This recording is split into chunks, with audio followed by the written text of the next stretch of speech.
ಅಧಿಕಾರ ಚಲಾಯಿಸ್ತಾರೆ, ನಿಮ್ಮನ್ನ ಕೆಲಸ ತೆಗಿತೀವಿ, ಪಾಪ ಕೆಲಸ ಹೋಗುತ್ತೆ ಅಂತೇಳಿ ಇವತ್ತು ಬಾಯಿ ಮುಚ್ಕೊಂಡು ಅವ್ರು ಮಾಡುವ ಕಳ್ಳಾಟಗಳಿಗೆ ಸುಮ್ಮನೆ ಇರಬೇಕಾಗುತ್ತೆ. ಅಧಿಕಾರಿಗಳೇ ಶಾಮೀಲಾದಾಗ ಇನ್ನ ಸಾಮಾನ್ಯರು ಯಾರು? ಈ ಪರಿಸ್ಥಿತಿಯಲ್ಲಿ ಇದಕ್ಕೆ ತಾಲೂಕು ಪಂಚಾಯತಿ ಇಒ ಮತ್ತು ಬಿಸಿ ಊಟ ಯೋಜನೆ ನಿರ್ದೇಶಕರು ಮತ್ತು ಜಿಲ್ಲಾ ಪಂಚಾಯತಿ ಸಿಒ, ಆಮೇಲೆ ಕ್ಷೇತ್ರ ಶಿಕ್ಷಣಾಧಿಕಾರಿಗಳು, ಸಮಿತಿ ಸದಸ್ಯರ ಒಂದು ಆಯೋಗ, ಇಡೀ ತಾಲೂಕಿನ ಪ್ರತಿ 1 ಕ್ವಿಂಟಾಲಿಗೆ ಅಕ್ಕಿ 10 ಕ್ವಿಂಟಾಲ್ ಕಡಿಮೆ ಬರುತ್ತೆ. ಆಮೇಲೆ ಈ ತಿಂಗಳು ಮಾಡುವ ರೇಷನ್ನು ಹಿಂದಿನ ತಿಂಗಳನ್ನ ಈ ತಿಂಗಳಲ್ಲಿ ಮಾಡಬೇಕಾಗಿದೆ. ಜನವರಿ ತಿಂಗಳ ರೇಷನ್ ಫೆಬ್ರವರಿಯಲ್ಲಿ ಮಾಡಬೇಕಾಗುತ್ತೆ, ಫೆಬ್ರವರಿ ತಿಂಗಳ ರೇಷನ್ ಮಾರ್ಚ್ನಲ್ಲಿ ಮಾಡಬೇಕಾಗುತ್ತೆ. ಈ ಪರಿಸ್ಥಿತಿಯಲ್ಲಿ ನಾವು ಈ ಅನ್ಯಾಯವನ್ನು ವಿರೋಧಿಸಿ ಇವತ್ತು ಮನವಿ ಕೊಡ್ತಿದ್ದೀವಿ.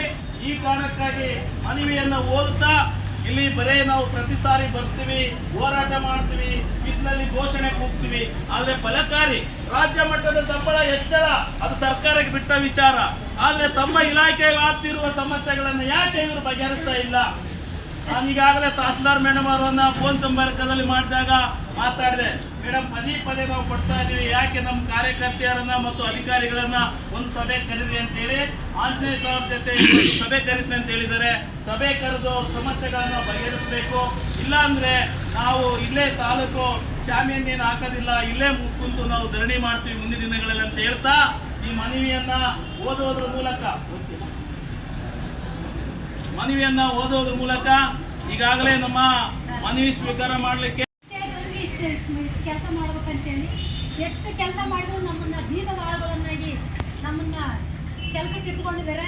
ಅವರಿಗೆ ಸಮಯಕ್ಕೆ ಸರಿಯಾಗಿ ಶಿಕ್ಷಕರು ಮಹಾಮಾತೆಯರು ಬರ್ತಾರೆ ಶಾಲೆಗೆ. ಈಗಾಗಲೇ ಅವರು ವರಮಾತೆಯರು, ಶಿಕ್ಷಕಿಯರು, ಅವ್ರಿಗೆ ಟೈಮಿಗೆ ಸರಿಯಾಗಿ ನಾವು ಮಾಡಿಕೊಡ್ಬೇಕು. ಇಲ್ಲದ್ರೆ ನಮ್ಮೆಲ್ಲ ಬರುತ್ತಂತ ನಮ್ಮ ಮೇಲೆ ಸಿಟ್ಟು ತಡು ಇಲ್ಲದ್ದು ಅಂತ ಹೇಳೋದು. ಹೀಗಾಗಿ ನಮ್ಮ ಸಂಘಟನೆ ಇರುವವರೆಗೂ ನೀವು ಯಾರು ಹೆದರಬೇಡಿ. ಇವತ್ತು ಏನು ನಮ್ಮ ನಿವೃತ್ತಿ ಗಂಟು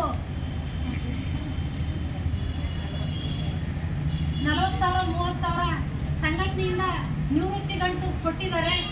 ಹಾಗಾಗಿ ನಮ್ಮ ಸಂಘಟನೆ ಇರುವವರೆಗೂ ನೀವು ಯಾರು ಹೆದರಬೇಡ್ರಿ. ನೀವು ಸಮಯಕ್ಕೆ ಸರಿಯಾಗಿ ಒಳ್ಳೆ ರೇಷನ್ ನೋಡ್ಕೊಳ್ರಿ, ಒಳ್ಳೆ ತರಕಾರಿ ತಗೊಂಡು ನಮ್ಮ ಮಕ್ಕಳಿಗೆ ಚೆನ್ನಾಗಿ ಮಾಡಿ ಹಾಕ್ರಿ. ನಮ್ಮ ಸಂಘಟನೆ ಇರುವವರೆಗೂ ನಮ್ಮ ಬೆನ್ನೆಲುಬಾಗಿ ದುಡಿತಾ ಇದೆ ನಮ್ಮ ಸಂಘಟನೆ. ಮತ್ತು ಆಮೇಲೆ ಕಿರುಕುಳ ಎಷ್ಟೇ ಅಂಶರ ಆಗಿರ್ಬೋದು, ಇನ್ನು ಬೇರೆ ಎಷ್ಟೇ ಕಿರುಕುಳ ಆಗಿರಲಿ, ಈಗ 24 ವರ್ಷ ನಾವು ಸುಧಾರಿಸ್ಕೊಂಡು ನಮ್ಮ ಮಹಿಳೆಯರು ಅದೆಷ್ಟು ಹೇಳಿರ್ತೀರ್ದು 9 ಗಂಟೆಯಿಂದ 4 ಗಂಟೆವರೆಗೂ ದುಡಿತೀವಿ ಅಂದರೆ ನಿಮಗೇನು ಕಷ್ಟ ಅಂತ ಯಾರು ಬಂದು ಕೇಳಿಲ್ಲ ಇದುವರೆಗೂ.